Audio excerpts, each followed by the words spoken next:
कहता है कि आसमान में छेद नहीं होता, जरा पत्थर तो तबीयत से उछालो यारो। ऐसा ही कारनामा सवाई माधोपुर जिले के एक छोटे से एंडा गांव की बेटी नरीशी मीणा ने कर दिखाया है। दरअसल नरीशी मीणा अमिताभ बच्चन के फेमस शो कौन बनेगा करोड़पति में हॉट सीट पर पहुंची है। हालांकि नरीशी मीणा ब्रेन ट्यूमर से पीड़ित है। ब्रेन ट्यूमर से पीड़ित होने के बावजूद नरीशी मीणा ने कौन बनेगा करोड़पति में 50 लाख रुपए जीतकर जिले का नाम रोशन किया है। नरीशी बताती है कि उन्होंने अपने गांव की सरकारी स्कूल से 9वीं तक की पढ़ाई पूरी की थी। इसके बाद कक्षा 10वीं उन्होंने शामपुरा के एक स्कूल से पास की और इसी के साथ 11वीं और 12वीं की पढ़ाई उन्होंने सवाई माधोपुर के एक स्कूल से की। वहीं साल 2015 में उन्होंने बीए से एडमिशन लिया और साल 2017 में इतिहास, पॉलिटिकल साइंस और हिंदी से अपनी ग्रेजुएशन की पढ़ाई उन्होंने पूरी की। इसके बाद उन्होंने राजनीतिक विज्ञान से ही पोस्ट ग्रेजुएशन भी किया। इस दौरान नरीशी के जीवन में एक बेहद टर्निंग पॉइंट आया।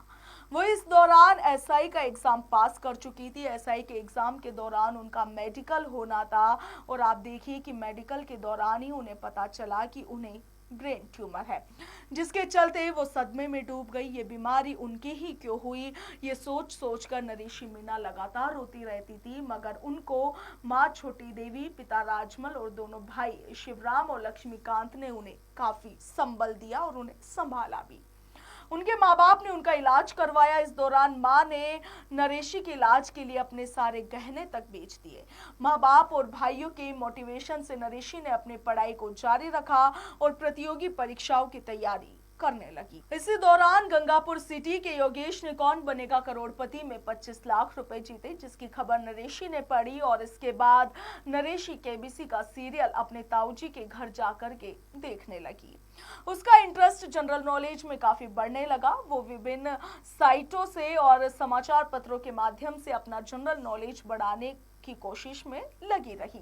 साल 2020 में वो महिला अधिकारिता विभाग में सुपरवाइजर के पद पर नियुक्त हुई और इसी के साथ उन्होंने अपनी पढ़ाई को आगे भी जारी रखा।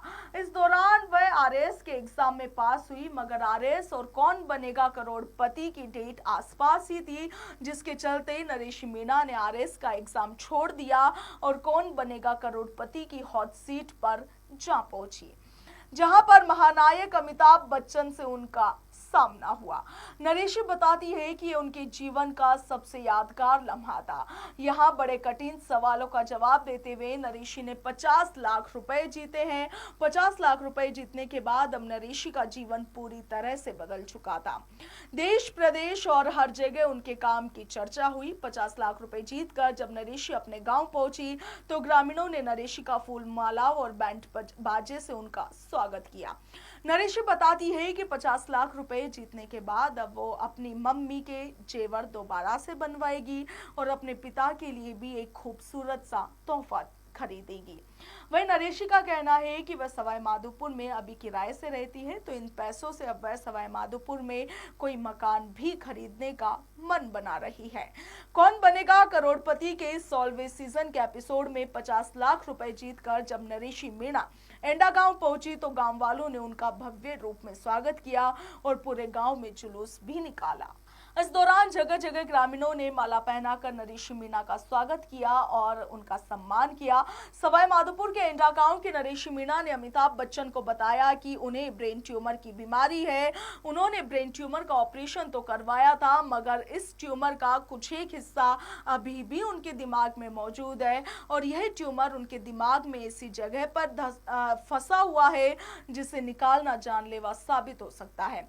नरीशी ने कहा था कि ब्रेन ट्यूमर का एडवांस इलाज कराने के लिए उन्हें चिकित्सकों की तरफ से प्रोटॉन ट्रीटमेंट का सुझाव दिया गया था, मगर यह प्रोटॉन ट्रीटमेंट काफी महंगा होने की वजह से वो ट्रीटमेंट नहीं करा पाई। केबीसी में आने का उनका मुख्य उद्देश्य ब्रेन ट्यूमर के इलाज के लिए पैसा इकट्ठा करना था, मगर जब अमिताभ बच्चन ने उनकी ये कहानी सुनी तो वो भावुक हो गए और उन्होंने उनके ब्रेन ट्यूमर का इलाज कराने का वादा किया कि वो स्वयं उसका पूरा खर्चा उठाएंगे। Bureau report, Punjab Kesari, Rajasthan. आप केबीसी में गए, आप अमिताभ बच्चन से हाँ, मिले मतलब आप? कि ऐसे इतने छोटे से गांव से निकल के इतने बड़े मंच पर जाना मतलब मेरे लिए बहुत बड़ा अचीवमेंट है और ये मेरे कॉन्फिडेंस को और बढ़ाएगा। और मतलब जो लोग लड़कियों को कमज़ोर समझते हैं या फिर मानते हैं ना कि लड़कियों को पढ़ाने से ज़्यादा कुछ फ़ायदा होने वाला नहीं है क्योंकि उनकी तो शादी हो जाती थी दूसरे घर, तो मुझे लगता है कि इस सोच में ना वो चेंजेज आना चाहिए। ऐसा नहीं है कि लड़कियों को पढ़ाने से कोई फ़ायदा नहीं, क्योंकि ये भी तो देश की नागरिक है। और जब है ना लड़कियां पढ़ेगी तो देश ऑटोमेटिक ही देश के प्रधानमंत्री भी हाँ कहते हैं। प्रोग्रेस करेगा। और दूसरी बात है मतलब मैंने मतलब मेरे पेरेंट्स ने मुझे बहुत सपोर्ट किया, तो हमें भी तो मतलब मुझे भी तो कुछ देना चाहिए ना पेरेंट्स को। अभी आपने केबीसी के लिए आरएस का एग्जाम छोड़ दिया था, वो आप आपकी तैयारी को आगे कंटिन्यू रखेंगी? जी, अभी आप किस विभाग में कार्यरत है? वुमेन एम्पावरमेंट डिपार्टमेंट अच्छा, ठीक। As a supervisor.